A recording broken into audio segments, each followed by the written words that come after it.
very good morning and welcome to Media Monitor, the show that monitors and evaluates media coverage of leading stories of the week and puts the media in the spotlight. I am your host, Alicia Jali. We are live right here on SABC News, Channel 404. In our lineup today, we look at today's newspaper headlines and the media coverage of the ending of the platinum strike, the illegal mining, the 3 Al Jazeera journalists who are detained in Egypt. We continue to discuss the Brazil World Cup, including Mr. X's testimony at the Farlam Commission, as well as the initiates who died during circumcision in the Eastern Cape. Now, to give us analysis on media coverage of these stories, let's welcome Mr. Melo Magolejo, a columnist at thoughtleader.co.za, Ms. Teresa Melanson, a freelance journalist, Ruth Molopiane, a mining analyst, and later on we will be joined by Lesego Maja. She's the news editor at Report in Northsider. And on the line, we're hoping to be joined by Mr. Raymond Lowe, the Deputy Chairperson of MISA South Africa. And lastly, to give us more insight on the World Cup, we're going to welcome Mr. Christopher Dube, who's the editor at Diski 360. Remember, you can call us to give us insight on the stories that you think deserve to be covered by the media. But of course, we're omitted on the following numbers: +2 711 714 6847, 714 6843, and 714 6857. You can share your views and comments on Twitter at SA Media Monitor, and of course, like our Facebook page, Media Monitor. Very good morning to you.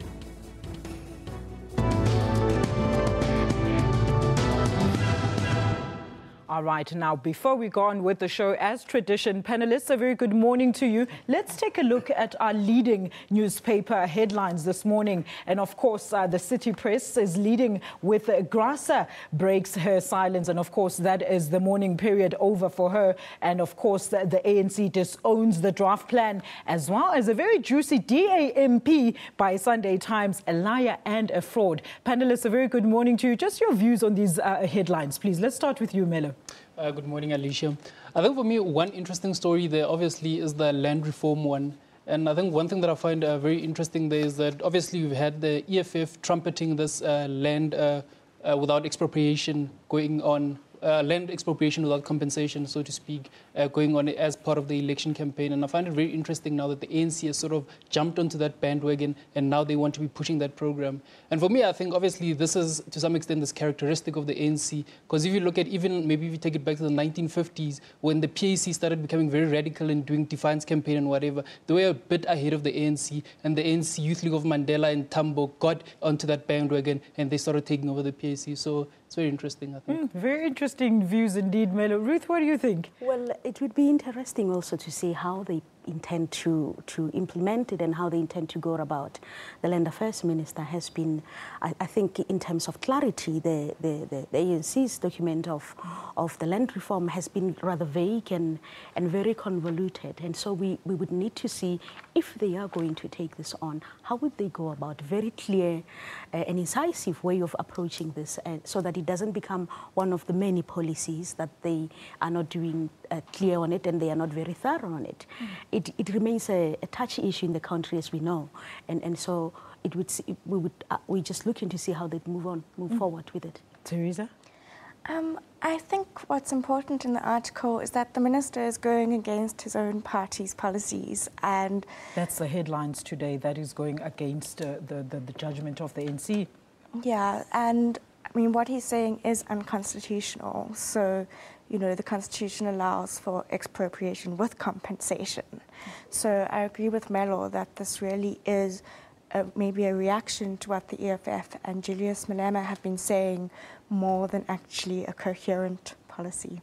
Thank you very much, panel, for your views. Let's get on with our top story today. Now, thousands of miners return to work after sealing a 3-year wage deal with the companies, but economy analysts warn that there could be retrenchments. Now, panel, the record-breaking strike is finally over. What should media now learn from the strike in terms of covering these types of strike, especially with the looming NUMSA strike? Let's start with you, Teresa. I think media need to focus not only on the mining companies, not only on the unions, but also on the individual stories of the people involved, the miners and their families, and the impact that it has on businesses in these communities when people go on strike. I've seen a bit of that, but I'd like to see more. Melo? Yeah, I think I'd echo Teresa's sentiments. So in the Star, I think it was on Wednesday, the journalist at the Star, I think, Bo Tumolo. She had a very nice, I think, 2 articles that she had there. And the one article, she profiled, I think, 3 individuals from the mining community of Marika. And I think a certain Tsepo who was we had a garden to facilitate, like, suppose, food consumption during the strike period. And there was another guy also, I think he used to play his guitar to help him get through the stress and so on. And there was another one, I think, Elizabeth Kusa, metallurgist, and she obviously was talking about her pay grade from when she started at the low rungs and then she progressed up. So I enjoyed really those stories, reading them in the Star from, as described by Boto. But I think going forward, I think one of the things that we need to be very careful of in reporting such stories is that we need to locate these stories, I think, within a context that helps them to, that helps us make sense of what's going on. Because I don't think it really helps us much to really look at the NUMSA strike as just another wage hike strike. And I think also it was the same story with the AMCU strike. I think the AMCU strike also, the people, they sort of looking for a structural adjustment within the mining sector. And I think also NUMSA is also looking for that type of a structural adjustment within the country's political arrangements. So those stories, I think, need to be rooted in that. But also, as Teresa said, we shouldn't forget the human interest side story and how it impacts people on the ground. Ruth, as a mining analyst, how has the media fared in this coverage of the strike? Was it fair? Partly, yes, but also the type of reporting has been linear. The narrative has been that which seeks to portray 2 parties warring, and whereas there is much more to it. And one of the things that I saw the Business Day a couple of weeks ago report was the actual structural, deeper issues within the industry. One being how the wage structure came about within the mining industry and the historical context of how wages of black laborers or black workers came about. And that is actually what we needed to hear. But also we need to emphasize, I think the media could do better in terms of how they present what is happening within South Africa's labor relation. Do remember currently South Africa's, the labor industry itself is going change. From being an institutionalized labor relation, it's completely being falling apart and something new is coming. There hasn't been that side of it. There hasn't been the labor relations reporting of the mining strike. Another thing, we also have to look at the changing natures of the South Africa's trade union within the mining industry. Why is it that in the Platinum Belt, in the Northwest, things are falling apart. Yet in the Limpopo province, they have platinum also, things are working. Again, another issue I think that could have been covered in much more detail is the mechanization of the mining industry. There's always been, whenever there is a strike, there's always been a hint. It comes up and then it comes up in our media, in the radio, on newspapers, but it is never broken into pieces and explained thoroughly. What do they mean by mechanization? So perhaps our reporters can do a thorough investigation as to if this mechanization is coming about, what does it mean? And I think we need to understand the context with which it's coming, that if mechanization happens in South Africa, it would mean it's not necessarily a bad thing because it would mean a highly skilled worker, but it would mean fewer workers. But has it been tried before? Of course it has. And I haven't seen that coming out in our papers. Lonmin tried it in the period of 2004. By 2008, they had stopped it. Why? Why is our media not reporting on that? That why did a company try mechanization? It failed. Why? We don't even know about that. So those are some of the contexts that I think we need to give. If we are going to report on industrial action within South Africa's mining industry, we need to cover that. Thank you so much. And of course, Ruth knows best because she is a mining analyst. And of course, when we return, we're going to discuss illegal mining. We're going to return shortly after this. Stay with us.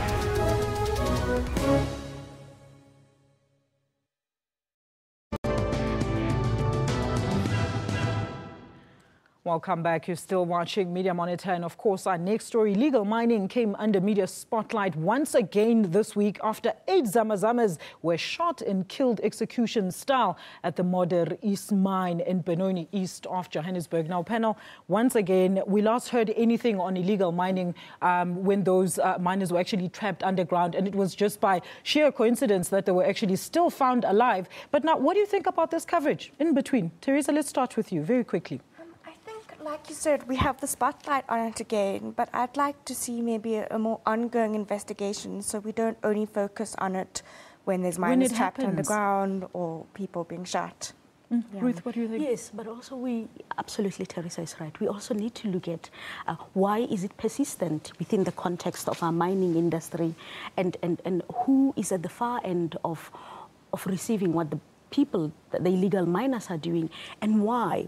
There was never really, this week in the media coverage, there was never really a thorough investigation or reporting on why were they shot execution style, so to speak. It was mentioned in passing that they were shot execution style, but it was not explained thoroughly. And why is it persistent in the Gauteng mine areas that used to be gold mining areas? Why then now there's a need for illegal mining activity within our gold mining mines that were closed even? And sorry if I may add, another issue that it needs to address is the issue of rehabilitating mines that are no longer working so that we do not have this. What is happening? Who are the mining companies that used to own these grounds and these mining companies? Why haven't they rehabilitated them or closed them in such a way that people cannot come? That's a story that the media should be reporting. Now, Ruth, that's exactly the questions that we raised right here on Media Monitor as to why is the media investigating as to who is responsible for these mines that have closed down in terms of shutting them down and sealing them off and making sure that people are not going through there. But none of that has come to surface. Melo? I think that's a very interesting point. But then also if you look at it from the other angle is that if the miners themselves are going underground and mining and getting whatever minerals that they're getting from the ground, they have to sell it off somewhere. It's not like they're taking these minerals and they're going to the township and they're selling it to somebody. So there is a supply chain that the miners are feeding into. And for me, I think obviously one thing that we need to really look at comprehensively is the supply chain and I suppose the syndicates that are running this scheme, I suppose if you can call it that, and who are benefiting from this. Because if you look at maybe back in the country 2-3 years, we've had a spate of ATM bombings, we had a spate of car heists, whatever Fidelity car heists, and that has subsided. I mean, I haven't heard reports about that happening for the past, I don't know, maybe a year, 2 years. And then what happened there, I think, is that the police started focusing on the kingpins and the syndicates that used to run these things and benefit from that. So I think also maybe if there would be an element where we would start looking at who's benefiting and how are these miners feeding this thing into the economy. I think another angle also that we tend to neglect is that obviously all of these people that are doing illegal mining, that are killing people, execution style and whatever, they live in communities somewhere. And those communities, what type of communities are they? I mean, the people that are living there, I can't imagine that such an environment is too conducive to a normal societal functioning. So I think also another thing that we need to, I suppose, get behind is how the communities wherein those illegal miners exist, how those communities operate. Ruth, do you feel that media could join the two in terms of when they report on the legal and illegal mining aspects of both things? Yes, they could. And it is one of the things that has an overall impact in how the story eventually pans out or how those who are behind the scheme are dealt with. And perhaps equally so, it is now much more relevant, another issue that needs to come, that the Mineral Resources Ministry needs to bring back the inspectors that used to go and inspect mines and to see why is there such activity in those closed mines and why does it continue. And it speaks to a much broader issue of our society, the need for the people to make a living and generate income, the illegal trade that is happening within that, and how it affects the overall view of mining. This highly speaks to a point that there is a market for these illegal miners where they actually distribute these this gold or whatever it is that they're mining. Yes, absolutely. And it is quite concerning because South Africa, throughout its history of mining, hasn't had that much of illegal mining activity.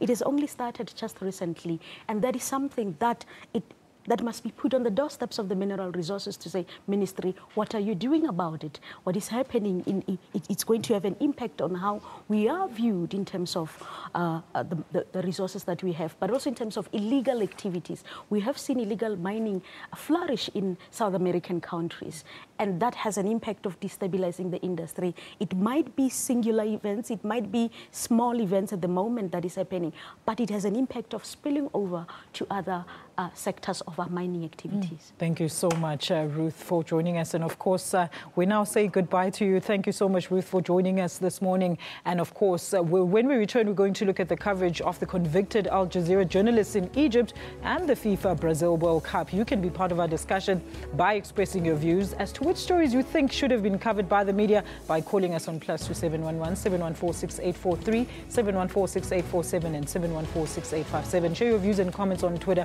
at SA Media Monitor as well as Facebook. Stay with us. This is Media Monitor.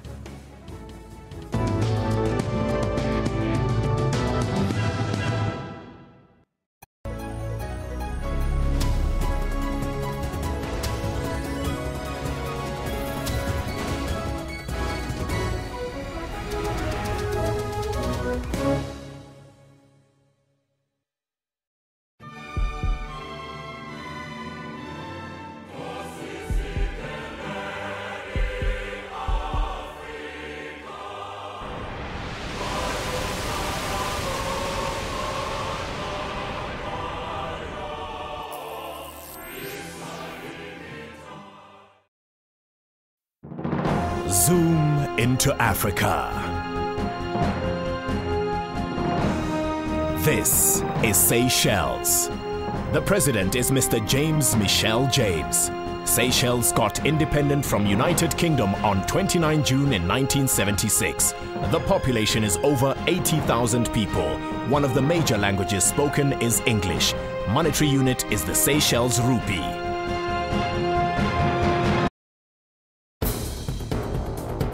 Alleged murder mastermind Shreen Diwani briefly appeared in the Western Cape High Court on Monday morning. The 34-year-old British businessman is accused of orchestrating his wife's murder in 2010. He has been admitted just to receive treatment. South Africans have expressed their disappointment with a much-anticipated 20th birthday gift from Vodacom. Vodacom says more than 8 million people participated in the free data campaign. And data traffic was as much as 150% higher than normal in high-demand areas. Make sure you don't miss Your World, weekdays between 11 and 12 midnight.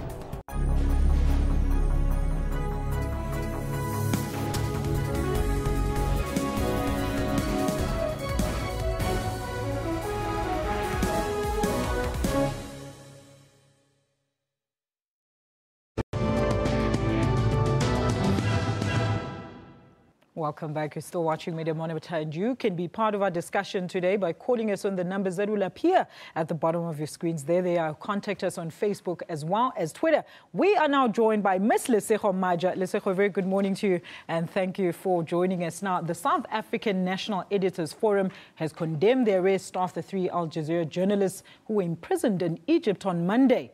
They were accused of colluding with the Muslim Brotherhood, which the Egyptian government has named as a terrorist organization. Now, panel, once again, what's your take on this? We're always urging journalists to go beyond the call of duty, to give us stories as they happen, and this is what happens. Let's hear from you, Lesego. I mean, these kind of things are what we need to tell people's stories. And unfortunately, they found themselves in an unfortunate position of being in the wrong place, or these stories happen in the wrong places. So unfortunately, they were arrested and they were convicted, and it's very unfortunate because now we need to tell these stories, but we are sort of being gagged. That's one of the things, like the Protection of Information Bill, sort of. It's very scary if it, you know, like we'll be gagged and we won't be able to tell these stories. But then we just hope, I mean, I contested personally. I contested because that's our job. That's what we do, being arrested for doing an illegal job even. So it's very unfortunate. You know what's interesting for me, panel, is that all the reports say these journalists were actually convicted of suspicion of these things. These things were never really proven. So why are they arrested and even being convicted into serving time? Melo? Yeah, I think the 3 journalists, Mohammed Fahmy, Peter Grist, and Baha Mohammed. Two Egyptian nationals, I think the one is Canadian. They both work for Jazeera, and the story that's starting to emerge out of that is that there's also an element of geopolitics there, because you're having Al Jazeera being owned by Qatar, well, it's a Qatar company, and then you're having Qatar being sympathetic, I think, to the Muslim Brotherhood and Morsi, who was obviously, as we know, overthrown. So there's that angle also where it's supposed there's a certain level of political intervention behind the thing, or as we call it in South Africa, it's a political trial, or as we call it. So I think there might be that angle to it, and maybe that angle also needs to be investigated. But regardless of the underlying motives and the underlying geopolitics, I think this does not bode well for Egypt and its image abroad, because obviously what you need is you need journalists and people that are carrying out news stories to be on your side, so to speak. So if you're militating and you're turning those people against you, then it becomes very difficult for those people to rally to your cause and project your country as being positive. Because as we know, Egypt, I think, relies very much on tourism, and that tourism obviously relies on it being projected across the world as being very positive. So when you start infringing on fundamental rights that other countries at least perceive as fundamental rights, then it becomes a problem for you to sustain yourself, not as a pariah in the international community, but as somebody that is acceptable. Teresa, very quickly. I think the whole trial was a farce. And I think it also needs to be looked at in the wider context of Egypt. So it's not only journalists that are being arrested, but thousands of activists, human rights activists, are also in jail. So let's not forget about them. I want to take a bite into that very quickly. On the line, we welcome veteran Raymond Lowe, who is the Deputy Chairperson of MISA South Africa. Raymond, a very good morning to you, and thank you for joining us on Media Monitor this morning. Oh, good morning, Alicia. Now, Raymond, do you think that the story will perhaps confine other journalists from working in war-torn zones and where there are a lot of restrictions, such as freedom of expression? Well, journalists continue to work in war-torn zones, as you say, despite the fact that they may run into trouble. But, of course, they will take extra precautions, and they'll be extra careful. And they have to be extra careful. But And it certainly will have a chilling effect on journalists into Egypt. They will be inclined not to go to Egypt, because this trial, as one of your guests have said, was a farce, and in fact a trumped up charge. They didn't listen at any stage to what the defense said. And in fact, merely convicted them, brushed aside the defense in a sense. Thank you so much, Raymond. That's all we have time for on this topic today. And panel, thank you so much for your views on this topic. Now, in our next story, the world's major sporting event has officially moved to round 16 of the knockout stages, despite security threats and protests in Brazil. Now, out of 5 African countries, only Algeria and Nigeria will respectively represent the African continent. Of course, panel, what's your take on the Brazil saga and everything else that's happening with the most costliest bite in the history of football? Melo, what are your views? I don't know. I've found the World Cup entertaining, honestly. I mean, over the past two and a half weeks, I've done nothing but watch soccer, honestly. So soccer is all I've been doing. And the interesting story there, obviously, Suarez, the fact that he's biting people, well, allegedly biting people, whatever, whosever version you choose to believe. I mean, I think the Star this week had a story going that Suarez's bite is worse than a rabid dog's bite, and I thought, okay, that's that's very extreme. But then that's the one angle, and I suppose the other angle also that I'm enjoying, I saw in the Citizen, they sort of had like a spread like of all the different fans from the different countries and how they're enjoying the World Cup and so on. That I also enjoyed very much in terms of the coverage. I think also just in general of broadcast television, I think broadcast television has really upped its game, and I mean even the analysis, the coverage of all the games that you can actually see and catch up on everything that's going on. I enjoyed that. But what do you make of all the scandals surrounding all the developments at FIFA? There was a Ghanaian team scandal about their financial woes that even the president had to comment on. I mean, you're taking this to that kind of level of media attention. What do you then expect, Teresa? I think it's just embarrassing for Ghana that this happened. Also, the whole story of them flying out hundreds of thousands of dollars on the plane. It's like, yeah, why couldn't you just EFT it? But besides that, I think the real impact of these things, look at how Ghana performed this World Cup. They didn't do well. And this isn't the first time African teams have been involved in pay strikes. So let's hope in 2018 they can get their act together. Lesego, what do you think? Is it fair of them to go and, publicize all these scandals that should have been prepared? I don't think Ghana qualified the day before to go to the World Cup. They knew this all along. Yeah, we publish anything. It might not be fair. It might be fair, but some scandals really, you need to keep entertaining the masses while you're informing them. And we're in Africa. These are some of the things that we are dealing with at the moment. As much as Brazil is having its own financial woes and whatever, we are also having our own financial woes as Africa, and these need to be brought into light. But in the way that this was carried out, maybe not. But that's not the platform. All right, Melo, before you answer, I have to take on the line Mr. Editor of Diski 360, Mr. Christopher Dube. Christopher, a very good morning to you, and thank you for joining us on Media Monitor. Hello, Anisha, and morning to all your viewers. Morning, Christopher. Now, are we likely to see the underdogs continue to cause upsets in round 16, Christopher? Of course. Of course. Why not? That's the beauty of the game. That's the beauty of the game. We almost lost our hosts, which would have been something else, but that is the beauty of the game, Anisha. Now, Christopher, what's your take on the media totally relegating the big issues that they highlighted before the World Cup started and only focusing on the juicy scandals and the developments at the World Cup? Well, for those of us that are a bit older, it's a bit of a shame. You see, we have now developed a generation of what I like to call Twitter journalists. A generation of journalists that has now decided to just stick to tabloidism. You take tabloid is tabloid, with sports writing is sports writing.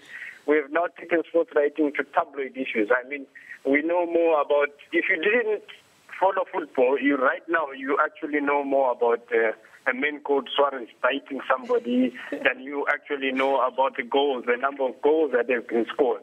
We know a bit more about players not training, players demanding money and all that.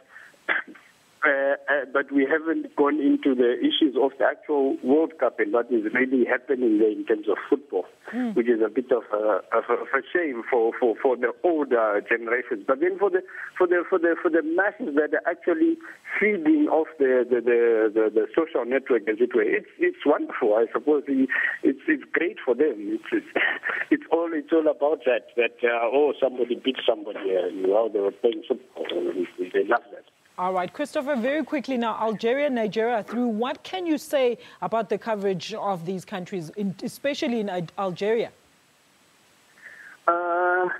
Algeria, North African countries, as it were, Anisha, when we say Africa, we tend to leave them out when we cover Africa, especially in terms of football and sports. In fact, in anything, North Africa seems to be another Africa. The way we say in South Africa, we are going into Africa. We tend to say we are South Africa and the rest is Africa. The coverage on North African countries is I would say, poor when it comes to from our side. But Nigeria has been getting a lot of coverage. We even know what they are wearing. We get to be with them. It's like we are actually with them. Nigeria, you get everything about Nigeria. Algeria, unfortunately, you have to dig a little bit. Christopher, thank you so much for joining us today. Christopher Dube is the editor at Diski 360. Well, stay tuned, because when we return, we're going to be discussing the testimony of Mr. X, as well as the initiates who died during circumcision period in the Eastern Cape. You can still be part of the conversation by calling us on 011-714-6847, 714-6843, and 714-6857. Share your views and comments on Twitter as well at SA Media Monitor, as well as on Facebook. Don't go anywhere.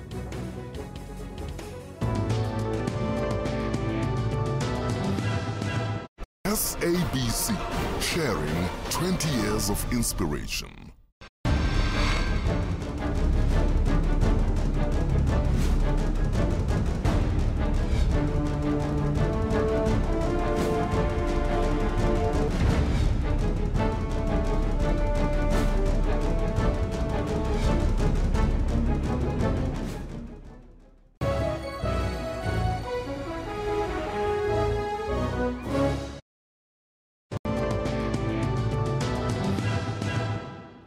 Welcome back to Media Monitor, and you can still be part of our discussion by contacting us on the numbers that appear at the bottom of your screens. There they are, not forgetting Facebook as well as Twitter. Now, gory details of the testimony of Mr. X have sparked an outrage of murder, leaving the media clenching to every word he has made during the past 2 weeks he appeared at the Farlam Commission of Inquiry. Now, panel, there's a serious issue here of one's religious and traditional beliefs in terms of how it relates to the court of law in South Africa. Melo, let's start with you.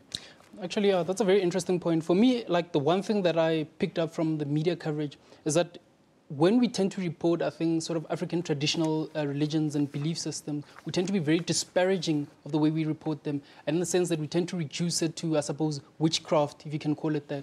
So I think for me, that I found to be very problematic in the sense that, I mean, all religions to some extent have, I suppose, an epistemological basis on received knowledge from somehow. So I don't think you can necessarily say that African religions are necessarily worse off than, suppose, maybe your Catholicism or maybe even Muslim religions, so to speak. So for me, I found that disappointing. And I think from a constitutional point of view, we should really give African religions, I suppose, their space and people. I mean, the one particular example in this Mr. X case is when he said that he feels that he's not well and he needs to go and see a Sangoma. And for me, I find that people should allow the guy to go and see Sangoma and respect his traditional beliefs, just in the same way as somebody may need to go and see the rabbi or priest or whatever. It is his religion, it is his belief system. But then on the second point, equally and without contradiction, I also find that sometimes perhaps we give too much credence to religious notions of describing our social situation, even reality. And perhaps that speaks to your question that you've asked about the court system. And for me, I find that, for example, Mr. X made the claim that people went to see a Sangoma and he protected them against bullets and he showed them he fired a bullet somewhere and that thing was not pierced or something like that. I mean, obviously, as a journalist, that comes into the role of the question of objectivity. Now, as an objective journalist, now, do you go now and report that verbatim that this is what he says? Because then what you're doing is that you're perpetuating such notions and you're broadcasting them out into society. So for me, objectivity within that context, and more specifically, the notion of giving people equal time, I don't think that if there's sort of like a general social standard about what suffices as critical thought and engagement on certain issues, if there is that standard, that we should brook such notions that we know that are not necessarily in line with what is conventionally thought to be the reality of society. Melo, in comparison to Oscar Pistorius eventually being assigned to psychoevaluation due to his story, how different is Mr. X saying, I want to consult my Sangom? It's not different. It's not different at all. It's actually very similar. We need it as a thing of, it's not a similar thing. Media is operating in a very modern world and very detached from what's happening in reality sometimes. So we need to be very sensitive to people's beliefs, people's religious beliefs, people's cultural beliefs. We need to be sensitive to that. And wherever we need to make them known, we need to also cover those aspects. And if you feel that maybe we're not covering them enough, you need to educate people on other people's religions and cultural beliefs. Thank you very much. I like the fact that you say that the media is sort of detached from the issues that are really happening in South Africa. It's as if, Teresa, the media is swaying or portraying Mr. X's testimony as a joke, so to say that these type of things do happen in our African communities, unfortunately.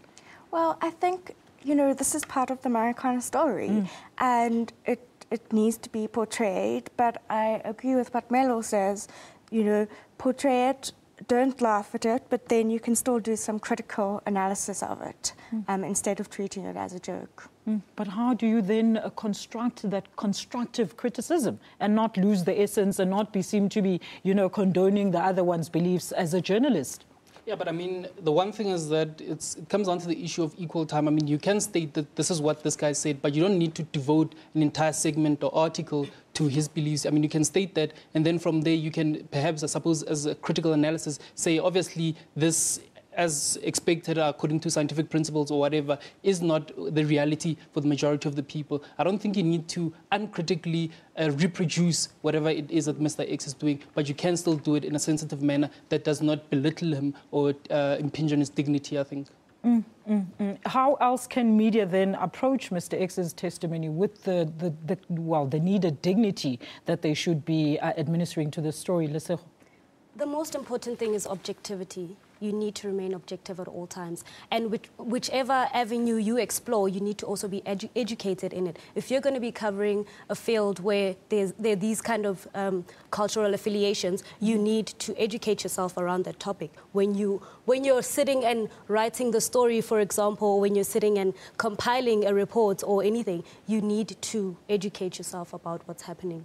Can I just add one more point? I think maybe an instructive example that we can look at, maybe, for example, is when the Catholic Pope says that people shouldn't use condoms because condoms, I don't know, they do not prevent HIV spread or something like that. How that coverage happens versus when Mr. X comes and makes claims like that, which are also, I suppose, both claims are against the grain of conventional critical thinking in society. Thank you very much for those views, panel. And we're going to leave it there with Mr. X's gruesome but very interesting testimony. Now, in our next story, the National Prosecuting Authority has sent a stern warning to initiation schools that they could face criminal charges if they are found to be in contravention with the Section 12 of the Children's Act, which stipulates that only boys over the age of 16 may be circumcised unless there's a religious or medical reason that states otherwise. Your views there, panel. Yes, Melo, let's start with you. I think I don't know, a slightly different take on this thing. I think over the past couple of years, we've been focusing that traditional leaders, circumcision schools, there isn't really much being done. Can we improve whatever is going on there and so on? For me, like the way that I approach this issue, I approach it from a different angle. I'm assuming that, okay, let's assume that government was competent and government really had the interests of the people at heart and they really did want to minimize, even if not eliminate, the deaths that are occurring in initiation schools. So I then ask myself then, what could be preventing government from coming in and stepping in and ensuring that minimum healthcare standards are implemented there and there's a certain level of minimum training going on there. And I think maybe there might be a bifurcation in our governance structure in the country, and that bifurcation necessarily manifests itself in that you have traditional leadership authority and you have that elected public representatives. And I do not necessarily see or understand how it is that those two leadership structures conjoin and really push us forward as a country, in the sense that, I mean, if now the initiation schools are under the purview of a traditional leader, now which minister is responsible for that? Which minister is going to go and say, okay, you, chief, you're supposed to go and fix this? I mean, there isn't the minister that's putting up the hands. We had the Marikana strike, you know, the Minister of Minerals puts up his hand and says, no, that's my responsibility. We're having these initiation days. These things have been going on now for a number of years. There isn't a single minister that's putting up their hands and saying, no, that's my responsibility. So I think maybe there might be a constitutional issue that as a country we need to visit and look at, and I think maybe the media should maybe also investigate that angle. And I think also the traditional affairs bill that we had that was going to be passed through Parliament but was crushed last year,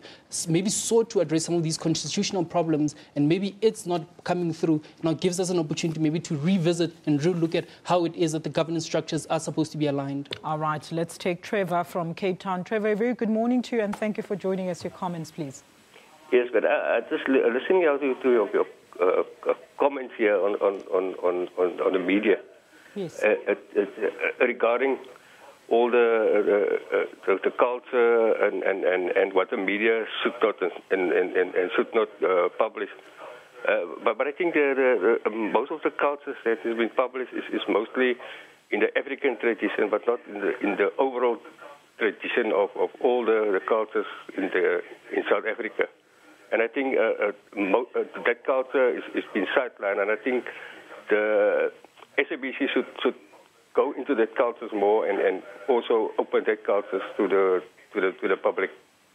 Trevor, thank you so much for your insight right here. Well, Trevor says there needs to be a wider range on cultural reporting, and I certainly agree with him. Now, panel, I understand that in some African cultures, we're not allowed to know whatsoever what happens during the initiation thing. But has the media approached this matter with the relevant dignity and scrutiny that it deserves? Lesego. It's a very difficult one because you can't mess with tradition, you can't mess with culture. People are very territorial with their culture. This is my culture. They set rules, they set rituals that happen that people are not allowed to find out. And this is where actually the law and culture clash. Because now how are you going to put into place restrictions of how, an age restriction to who's going to the mountains or who's going to initiation school, when things were done differently prior to this. Let me take Sebenzile from PE. So Sebenzile, welcome to the show. Your comment, please.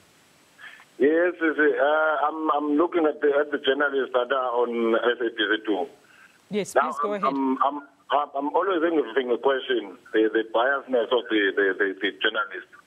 Like there is a strike at Moha. There are many journalists that were there, but they didn't show the strike on the TV. They shoot us. They took all the information about us. But when they come to the television or when they go to the paper, like Herald, they only take the side of the management. The striker, they know nothing about what is happening from the striker side. They only take the side of the management because the management is on the side of the ANC. Now we are the ones who are striking. They don't care about us. Thank you so much, Sebenzile in PE, saying that a lot of journalists appear to be a bit biased now. We're talking on this point now. The NPA is closely monitoring this situation, Melo, and of course the government is involved. There's even a budget for doctors who will be part of this, but no media wants to write on. Media only wants to write about the death tolls. Why haven't they highlighted the fact that government has even put forth a budget for this, Teresa? That's a good story to tell. It is a good story. But it doesn't sell? Yeah. I mean, people dying, it's serious and it's more captivating. I think also, looking at the government's plan, they've put together a budget.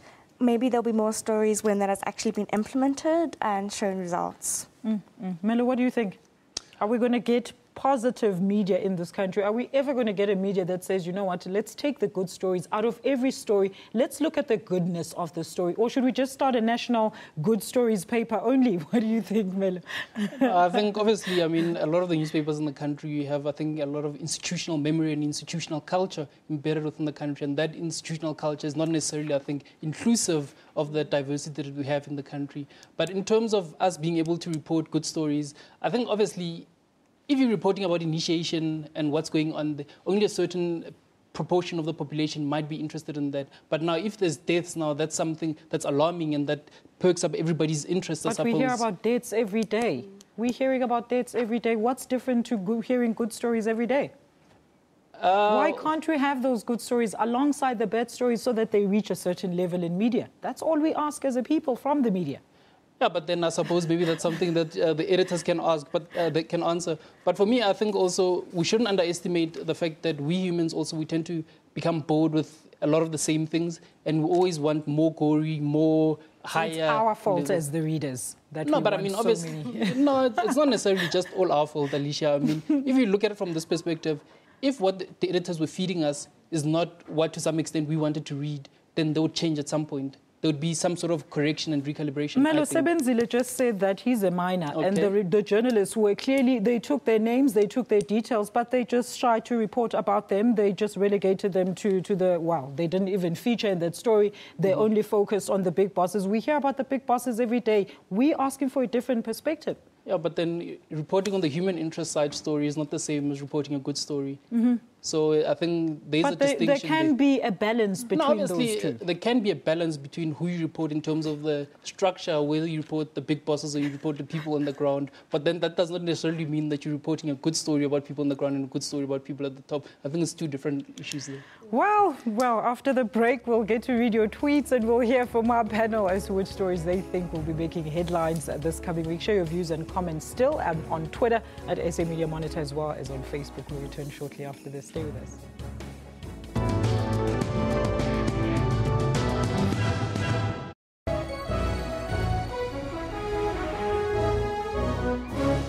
Have we seen the last of you in politics? I don't know. No, I'm just okay now with the work that I'm doing. Let me just do one thing at a time. So I don't have any plans for politics. Watch Question Time with me, Mpho Tsedu, Monday to Thursday at 5:30 p.m. on the SABC News Channel. SABC, sharing 20 years of inspiration. Welcome back to our final segment. Can you believe it? We are out of time, and it's now time to read some of the tweets that you've sent us regarding some of the topics that we've been discussing today. Sitembele says, miner's concern was a change on the basic salary, so they have won. They never work for that money that people say they have lost. All right, thank you so much to Sitembele. Linky Wells Roberto says, miners are in danger as this will impact in future job losses. And Candy, of course, says a total disaster. I always pass these guys from Florida mine walking along the bush on Sundays. Mayhem. Candy Rain, thank you so much for your comment. And Sihle Ngobese says there is a real need for a revision of our mining laws to encourage such entrepreneurs working in safer ways. And last but not least, Alpha A says in those countries, media freedom is gone. Thank you so much to all our viewers for all the contributions that you've sent us. Now, the petrol price will be going up and we might see the NUM strike going ahead. What other stories do you think will be prominent in the media this coming week? Panel, let's start with you, Teresa. Well, I think Oscar Pistorius is back in court tomorrow, so that's going to take all our attention again. All right, let's see. Definitely Oscar. And I think we also need to take a close look at Marikana. The Marikana Commission will still... Very close eyes on that. Yes, apparently the gallery is full just of journalists. Melo? I don't know, for me, like what I was anticipating was going to be a big story was that Brazil was going to get knocked out. I thought Chile would knock them out of the World Cup, but obviously that didn't happen. So, but then I think the World Cup will be big because it's heating up now to the finals. And obviously you're going to have Netherlands with Iron Robben being on form. We're going to see how that plays out. And obviously, as the panel says, Oscar is back in trial. So there's reports of his psychiatric evaluation coming out, and we'll see how that goes. But now compare that to Mr. X's testimony. How do you think the media attention is going to fare? Oh, with Oscar, it might be sort of some fatigue, but it's very interesting to hear. It will be very interesting to hear what they find out. So it's going to be versus. I think it's just going to be tipping. The scale will be very close, and yeah. Both stories. No, fair enough. I think also another issue maybe that we're not paying attention to is this Sunday Times headline, this DAMP. The DAMP, I think yes. people are going to jump onto that bandwagon. Now. Because, I mean, she's a speaker, national speaker for the DA. She's in Parliament now, and she also, I saw she gave a SONA rebuttal the other day. So it's going to be interesting how this is going to play out. I really want to know what's really going on in that story. Teresa? Yeah, I think I would like more information about it because it doesn't matter if she was born in Swaziland, if she is officially a naturalized South African citizen. But I found the details of how she may have become a South African citizen were absent in that story. So I'd like more investigation and more details All right. on that. Let's take our final caller. Mulapo from Mpumalanga. A very good morning to you. Thank you for joining us. Your comment, please. Yes, we are talking to Mulapo from Mpumalanga. Yes, Mulapo, go ahead. Are you listening? Yes, we're listening, sir. Please go ahead. Okay. Yeah, I just want to comment on the journalists who are reporting on circumcision schools. Yes, Mulapo. Yeah, it seems as if these people who report badly about circumcision schools are those who did not go there personally. They must be found out. Only those who have gone to circumcision school should be allowed to go to those circumcision schools and know much about the situation there. Unlike, journalists who have not gone to circumcision school, but reporting on matters of circumcision school is wrong. This is our culture, this is our tradition. It must be respected as such. Moilepo, thank you. Thank you. Thank you very much. A very interesting point, and I think we raised that earlier on, Lesego, that these people need to do some sort of research because these are cultural beliefs and you can't mess with one's culture. Melo? But I think this is very interesting now because what it does bring into the spotlight, I think, is the notion of our constitution now. Because what we have is that we have this liberal and very progressive constitution where everybody can participate in all structures of governance in the country. Everybody can comment on anything. And yet you have this underlying bedrock of culture on which South Africa is built on and how these things interact. So now do you say if somebody's appealing to the constitution and saying that I can comment and talk about anything, and yet somebody's coming in from a cultural angle and saying that, no, but you can't comment on X, Y, Z. Now, how do we marry these two things? And I think that is a challenge for us as a country, how we're going to socialize the solution. But how important is it for these journalists to have some sort of research, Teresa, so that you're not just reporting from an on the other side of the bank type of view? I think it is very important to have research, but I think that's also different from what our caller was saying, that you need to have personal experience, because if journalists could only ever report on what they have personal experience of, everyone's beats would be a lot smaller, and I think we'd be missing a lot of news coverage. I think it's just alluding to the fact that there needs to be a lot of research, because I wouldn't encourage anybody, for that matter, to go and write a whole expose about something as touchy as cultural matters without having any sort of knowledge on it. Panel, thank you so much for joining us this morning, and our viewers' contributions and suggestions is highly valued. Remember, you can email us your views about the show at mediamonitor@sabc.co.za. Show your views and comments on Facebook. Go to www.facebook.com/MediaMonitor. Like our Facebook page. You can follow us on Twitter @SA Media Monitor. Thank you so much for watching Media Monitor today. Join us again next week right here on SABC News. In case you missed our live show, remember, you can catch the repeat on Monday morning at 2 a.m. From myself, Alicia Jali, and the rest of the QTIV team and the panel. Have yourself a blessed Ramadan month. To our Muslim viewers, goodbye.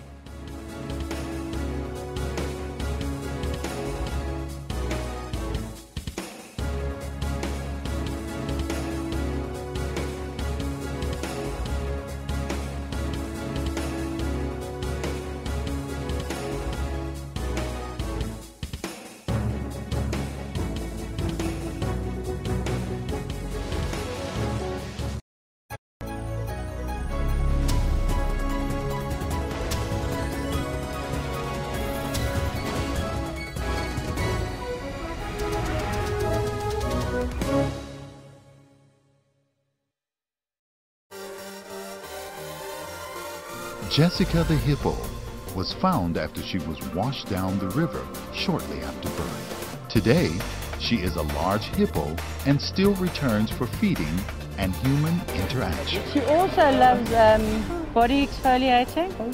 Yes, she has a mask as well. Jessica is the world's most famous hippo, and perhaps she's the only one who has forgotten how aggressive she's supposed to be. That's Kaleidoscope, Sundays 5:30 p.m. on SABC News.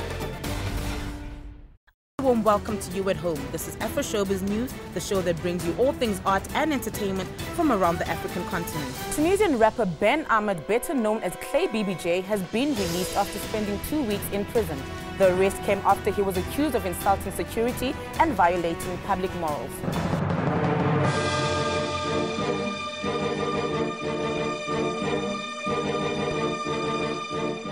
The songs sung by the artists criticized the current situation in Tunisia. That's Afro Showbiz. Catch us every Saturday evening at 7:30.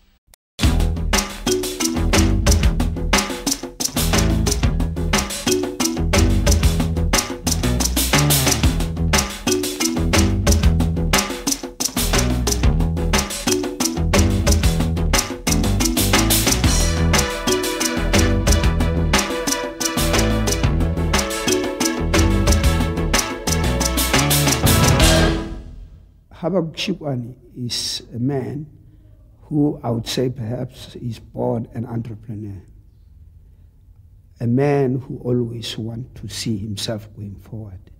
A man who is never satisfied with what he has achieved. That is Habak Shikwani. Kore gauti ke mothoma fulufulu.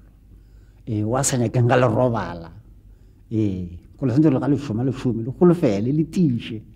And go rena ga itshimelletse go shoma o shoma le lena mo kareng ke moshumi le yena. Well, what actually prompted me to go into this is just one thing. I wanted to make a good living. I think that is what pushes everybody into working, to make a good living and to make a success of what you are doing, to ensure your future.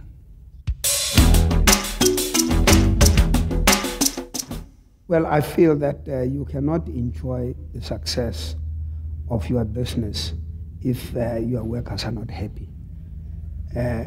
Work depends on a team, and the workers that work for me are part of my job and part of my activity in every sense. They must be happy if I've got to make a success. That is my belief. As I say, I'm fired with that spirit or patriotism. The feeling for my country, my people, that comes from as far back as when I was in political organizations. That made me feel that South Africa cannot be anything if we don't work hard, if we don't apply ourselves, blacks like other nations, So that's why I work hard. We are now at the point where we have acquired more sophisticated machinery for manufacturing, and we are becoming more capital intensive in a way because we have acquired big machinery that could generate more work and more profit. This time, I learned that when I bought this sophisticated machinery, I had to send people for training. I've just sent 2 electricians for training to West Australia, Perth, West Australia, where they were trained to man the machine that I bought. Tola ke kopang le ntate Shikwane o ile a re nna re no o nyaka go reka motšhini wa go dira di-frame Australia ke ga re go nna re o tshwantse re nna ke tsamaye le ena nkiše mo Australia go bona motšhini o le go ruta go operator ke re tsamaya mo reya re tsamaile mo ka di-5 e le Mokibelo ra John Smart re namela aeroplane ra ya Australia. Today, when you look out, you will see progress everywhere, and people are flocking to the area looking for jobs. That is what I would say is a very significant improvement to the area. I had a hostel, a small hostel built where my workers lived in, but today I've got a modern township with over 50 houses that I built for my employees.